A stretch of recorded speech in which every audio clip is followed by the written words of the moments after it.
Happening tonight, the dangerous conditions persist into the night. Our reporters are live with what you need to know to stay safe. Our weather team standing by. Vin. The little bubble was over me, like an angel was watching over me or something. Our severe weather coverage continues. The dangerous damage being dealt with after the storm hit. Trees down, power still out. Plus, we're looking statewide. The winter storm striking, mudslides, people trapped in their homes, those devastating details. Also, pipe bombs and a cache of guns, all found in one California home. A man there now with text messages threatening to blow up a Democrat building. All that and so much more starts right now. This is KRCR News Channel 7 at 11 o'clock. The North States News. Well, tonight we are looking at our day with the snow. The after effects still around due to that weather blast we saw last night and into today. On the top left of your screen, Mary Lake neighborhood roads are still slick out there. On the top right, that's from Caltrans. The drive up I-5 to Mount Shasta. We actually have a closure still at Fondale there. Colton Chavez will be live with more on that tonight. On the bottom left of your screen, the backup in Wairika. Hundreds of trucks ready to come south towards Shasta County, but stuck on I-5. And finally, at the bottom right, that's Butte County's Paradise Lake. That area also seeing a lot of snow. Just a lot of beautiful sights there, among the potentially dangerous ones. So the question becomes, will we see more snow, and will there be a somewhat freezing of the melted snow overnight? Could that make the roads a bit more dangerous? Let's go over to First Alert Meteorologist Darren Leeds. Darren, we've talked about this today. I want the viewers to understand, will it be cold enough to freeze over and cause slick conditions out there going into tonight? So no, it won't be cold enough. Our temperatures have actually barely even cooled down a whole lot from what we had earlier this afternoon. That cloud cover definitely helping, acting as an insulating blanket. We do have more snow on the way, just not in the valley. We're going to be looking at more of that snow adding up in our mountains as we go throughout tomorrow. Should start to wrap up more into our Friday, but Mother Nature's already deposited quite a bit of the white fluffy stuff here, especially around the Mount Shasta Ski Park. 2 new feet of snow. Weaverville area just above a foot. Shasta Lake right at that 1 foot mark. Shingletown 8 inches. Happy Valley saw about half of that, and Millville coming in just around that 1 inch mark. Depending on where you lived in Redding, depending on how much snow you saw, parts of the south side of town saw about 2 to 4 inches. East side of town 4 to 6.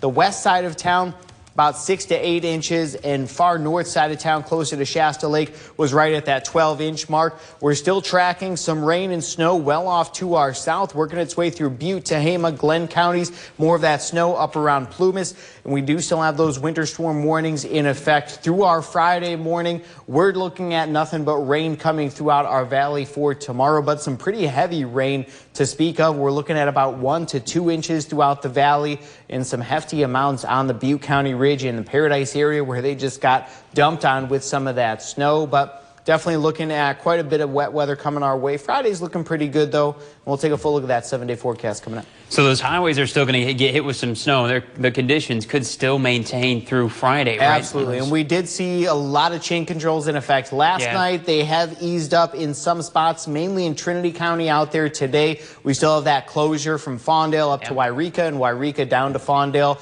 And so we're still looking at some more snow. So those trucks may be sitting there till Friday. I mean, I'm not an expert on the highways and the Caltrans, but go to figure, more snow coming their way. They're going to be working overtime at least to get those roads closed. All right, we'll come back at you later with the forecast. Thank you, Darren. And speaking of, as you heard Darren, that snow did not stop in many places around our North State. This continuing to cause massive damage, backups, even taking down power lines. Let's take a look at the studio iPad tonight. In fact, PG&E outages still existing tonight. They've actually added more within the last hour or so. You're looking at the city of Shasta Lake just north. That's I-5 going up north. All of those outages continue into the night. Thousands in our North State going a whole day and a whole night without power. Now, there are also multiple closures, as you heard Darren say, I-5, Fondale, Caltrans closing that tonight. We've called, no idea when that'll open back up, but reporter Colton Chavez is live there where the power is out, and he has more on what you need to know to stay safe tonight. Colton? Oh, yeah, thank you very much, Dylan. Yeah, so I'm at the Shell gas station off Wonderland Boulevard right now, where a very dark scene. The gas station, as you can see, completely dark. And as you said, Dylan, we're continuing to see these neighborhoods, these communities continue to be without power. But this is something that crews have been working on restoring the power since last night. We're going to show you video that was actually captured by our chief photographer, Adam McAllister. In this video, you can see crews out in front trying to restore that power, actually able to see some of the lights start to flicker on and off as they're trying to restore that power. But rain right now, but in the video you're looking at a lot of snow coming down, and that's really, I'm sure, making it even harder for them to go ahead and restore the power. But if we come and take a look back here off Wonderland Boulevard, rain coming down right now. It looks like it's sprinkling. The snow has really turned to slush. One thing I do want to point out, like you said, I-5 from Fawndale North is closed, so this area is filled with semi-trucks all parked waiting patiently, hopefully one day get back on I-5. We still don't know when that is. It is closed, so if you are in this area, try to navigate around it as best you can. And like I said, not a lot of snow on our way up here earlier, Dylan. All right, thank you so much, Colton. That snow, though, definitely impacting many North State communities in many ways. And we've talked a lot about road conditions, about those power outages, just how dangerous that can be. But they also limit the amount of resources for people out there, right? That's absolutely right, Dylan. And one of the resources that really is being impacted that we talked about a little bit was people getting food, and now food delivered to them. And now one of the things that happened earlier today was that all of these different driver apps that allow food to be delivered to your home, like Postmates, Grubhub, Entree Express, they weren't delivering because of these conditions that we're seeing on the road. So luckily, there was a local deli in here in Reading that actually was providing that service. Now, Lucky Miller's Deli, you may have heard of it before. They decided that they were going to go ahead and deliver free delivery service within 5 miles of their restaurant. Now, they were doing that all day today, trying to get as many people food as they can. They told me that it's not an easy job to do while you're out here navigating the conditions, but they say customers took notice right away. We did about 12 of them today, and I'm going to tell you 10 of them are my regular customers, and they were all the older people in the community that can't get out.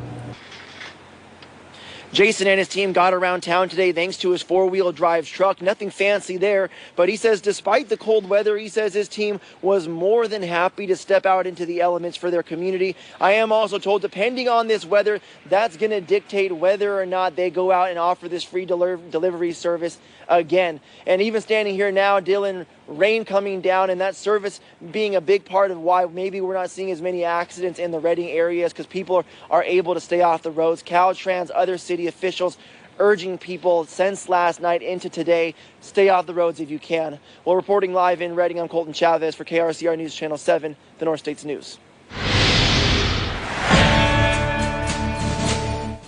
All right, thank you for that report. Colton out there in Reading tonight. Well, authorities in Mount Shasta, just north of where he was at, an area hit especially hard by the storm.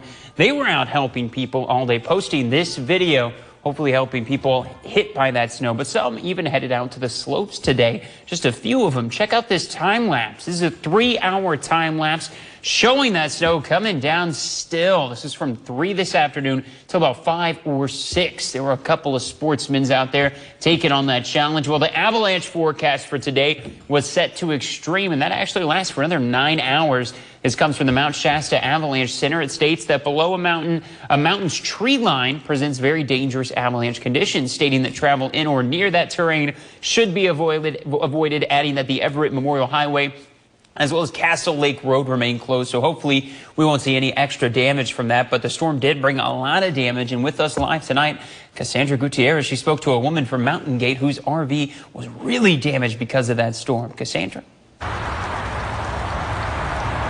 Good evening, Dylan. So the snow brought some good times for those who built this snowman, but also, unfortunately, some very scary times. That Mountain Gate woman, Lindsay Tyler, tells me she was sleeping in her RV just after midnight on Wednesday when that winter storm caused a live oak tree to fall and smash through her RV. Her and her dogs luckily made it out alive, but she shares those scary details with us. My dogs sleep in my bed, so I just grabbed my dogs and we kind of started sliding down, and we laid there until everything stopped, and then I got up and I tried to bust out the door, but it was stuck, so I called 911 and they told me to stay in the RV, but I was too scared. So I got opening the window, but I was looking down and the patio set was in the way and I couldn't get my dogs out. And then my neighbor came running over and I just instantly threw my dogs to him out the window and he grabbed them and I jumped out and then I just came running over here and just sat on the ground for a second. The tree crushed every part of the RV except where she was sleeping. She says it almost feels like something was protecting her. The little bubble was over me, like an angel was watching over me or something. This RV became her home after losing everything in the car fire in 2018. Now she knows there is a reason she is still here. There's obviously something out there still waiting for me and I have to just keep moving forward. So even though this is a loss, I have to look at the bigger picture. Everything happens for a reason. So something better is going to come along for me. Like I mentioned, she's lost everything for a second time just recently in that RV.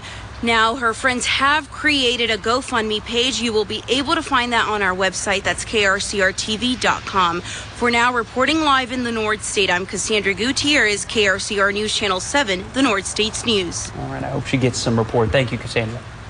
Well, vaccinations are headed our way. Stick around because we're talking COVID, where you can get vaccinated, but who specifically is allowed to get vaccinated? That's coming up.